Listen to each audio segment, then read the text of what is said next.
سمعنا وأطعنا. Assalamualaikum warahmatullahi wabarakatuh. Alhamdulillahilladzi an'ama alaina binikmatil imani wal islam. Asyhadu an la ilaha illallah wahdahu la syarikalah wa asyhadu anna Muhammadan abduhu wa rasuluh.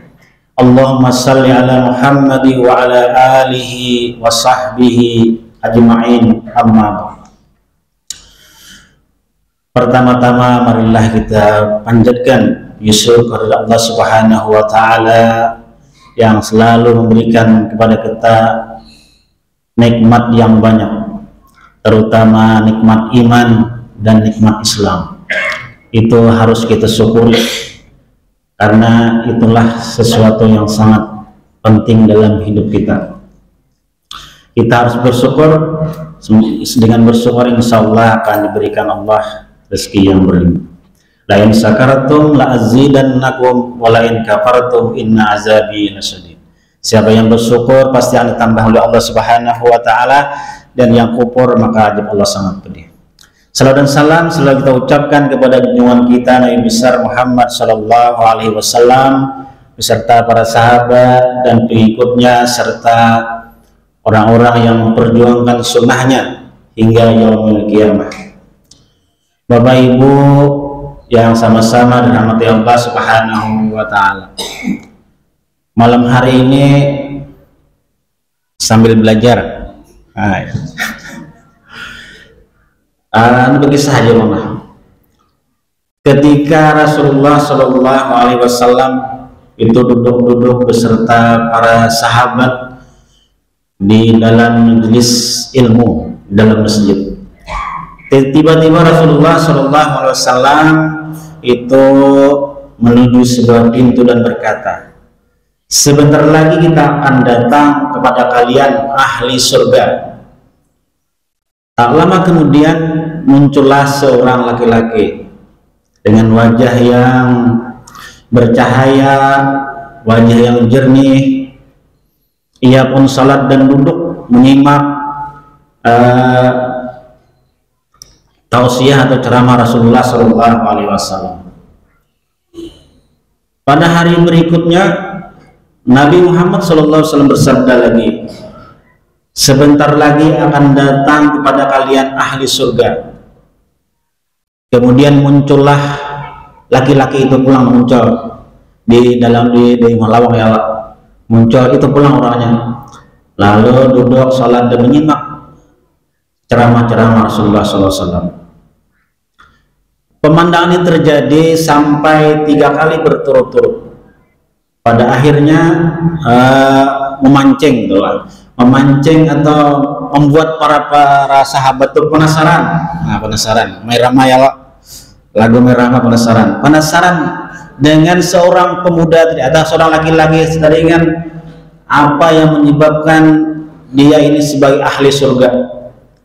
Jadi ini didatangi oleh Abdullah ibnu Amr atau Abdullah ibnu Amr bin As, anak dari Amr bin As, seorang gubernur Mesir yang pertama. Nah, didatanginya lah seorang laki-laki tadi dan hendak pemalam di rumah daripada seorang laki-laki tersebut, dan diizinkan oleh laki-laki tersebut pemalam selama 3 hari. Jadi sepulang dari masjid itu diiringinya dengan, lalu sampai di rumah malam, 3 malam diamatinya, diobservasinya, diapainya lama. Ternyata kelebihannya ada sama dengan kita juga, sembahyang ya Allah, puasa, tahajud tahajud juga kayak kita juga kan. Apa kelebihannya? Ternyata itu yang tidak kelebihan. Jadi ujar Abdullah ini, tahar aku kira nih, aku ini kan puasa rajin, sembahyang tahajud rajin, baca tiap malam dan sebagainya.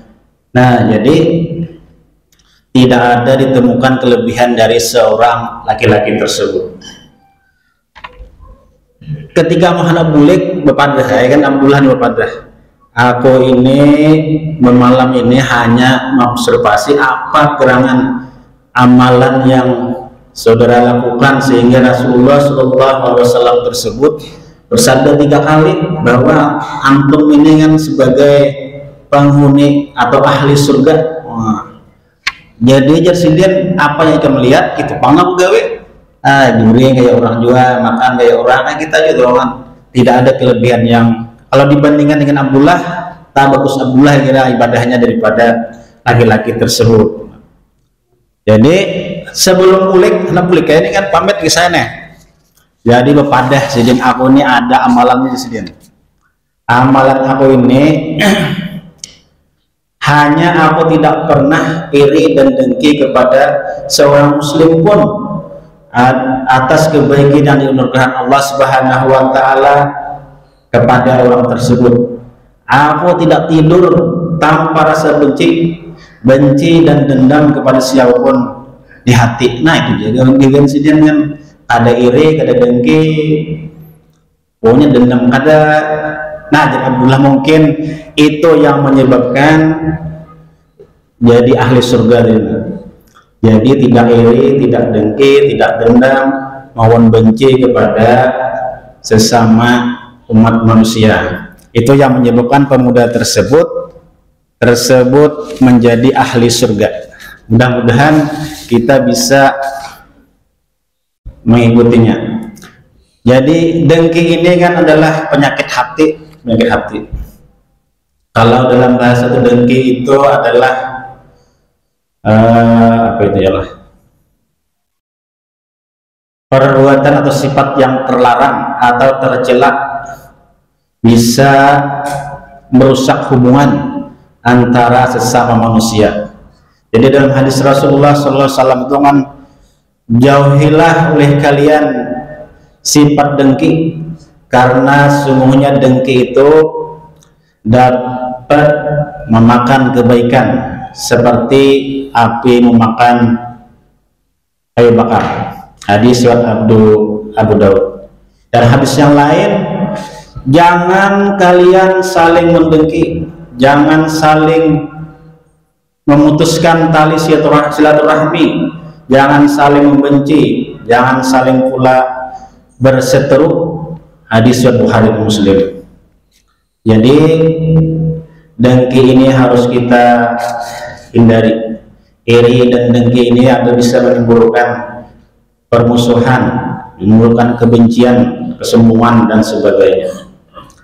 Tetapi ada iri dengki ini yang kita dibolehkan, yang asal jangan merugikan orang lain gitu, nah. Ada 2 yang bisa iri dengki ini kita turuti, kita ikuti. Ada 2. Pertama, orang yang diberi oleh Allah Subhanahu wa taala banyak duit, sugih tapi dermawan gitu, nah. Harus kita ikuti, tapi kita kan dengkinya ada merusak ampuninya tuh. Nah, kalau dengkinya merusak itu bisa menghilangkan karunia itu, nah itu boleh. Kalau dengki iri-iri seperti itu bisa kita berniat ingin menuruti, misalnya Haji Budi. Nah, Haji Budi ini bersugih izin, tapi sini bersedekah terus lah. Nah, kita turuti itu boleh kita iri. Kapan kita supaya bisa kayak Haji Budi ini? Nah ya, seperti kita membangun masjidnya kan, ini banyak sekali orang-orang yang dermawan. Pengalamannya kita pernah menerima sumbangan orang tua 150 juta kumpulannya tuh, saya orang. Nah kalau tidak apa ya, tidak ada iman yang kuat dan ikhlas, itu ada tajuk lompian 150 juta tuh. Nah ya Allah lah, mun 10, 20, 30 tuh banyak lah. Yang 150 itu nah saya orang, rasanya orang sudah meninggal lah. Nah, jadilah banyak orang yang berdermawan di masjid ini yang sudah meninggal. Kita doakan bersama, mudah-mudahan wakaf sidin itu nah menjadi amal jariah sidin, dan kubur-kubur beliau menjadi terang benderang, dan nanti di surga dibangunkan istana dan surga. Yang masih hidup sama juga kita doakan, mudah-mudahan rezekinya selalu berlimpah dan keadaan sehat dan walafiat. Pokoknya insya Allah bila meninggal di surga dibangunkan istana juga dalam surga. dan bila anak ngembang silahkan lampahkan mereka. Nah, jadi itu kita boleh iri kepada orang yang diberi harta, dia berinfak siang dan malam, itu kita boleh iri. Tapi kan kita ada merusak, kalau ada boleh itu merusak orang mana, merusak supaya hilang. Bisa tetangga kita beli ini ya Allah, kayak apa itu supaya hilangnya, supaya rezekinya itu hilang. Yang kedua, kita boleh iri orang itu diberi ilmu pengetahuan atau ilmu agama yang ahli, tetapi dia selalu mengamalkan ilmunya itu siang dan malam. Nah itu boleh kita iri. Misalnya Haji Budi bilang, nah Haji Budi ini kan ilmu agamanya bagus, agama Al-Qurannya bagus, hadis muasai, pokoknya kita iri kayak apa supaya kayak Haji Budi ini juga, nah itu nah maksud kita itu. Nah itu boleh, dua hal itu saya yang boleh, yang lainnya boleh. Nah jadi mudah-mudahan ini bermanfaat. Nah jadi malam terakhir kita sembahyang tarawih di sini, ini di rumah masing-masing. Lain ngarannya sembahyang tahajud jalan. Nah jadi pada malam hari ini mudah-mudahan amal ibadah puasa kita, membaca Al-Quran kita, sedekah kita, pokoknya semua aktivitas kita yang baik di bulan puasa ini mudah-mudahan dilipat ganda Allah Subhanahu wa taala dan diterima oleh Allah Subhanahu wa taala. Dan jangan ingat, ada lupa, jangan diingat besok bayar zakat fitrah. Nah, jangan sampai waktunya lewat hatib naik mimbar. Nah, itu. Jadi mudah-mudahan yang berkemampuan silakan untuk berzakat fitrah, dan esoknya silakan melaksanakan salat Idul Fitri di tempat-tempat yang telah disediakan. Sekian, terima kasih. Mohon maaf jika ada hal-hal yang tidak berkenan, itu dimaafkanlah. Mohon dimaafkan karena sambil belajar juga itulah. Nah, mudah-mudahan ini bermanfaat terutama bagi diri orang pribadi.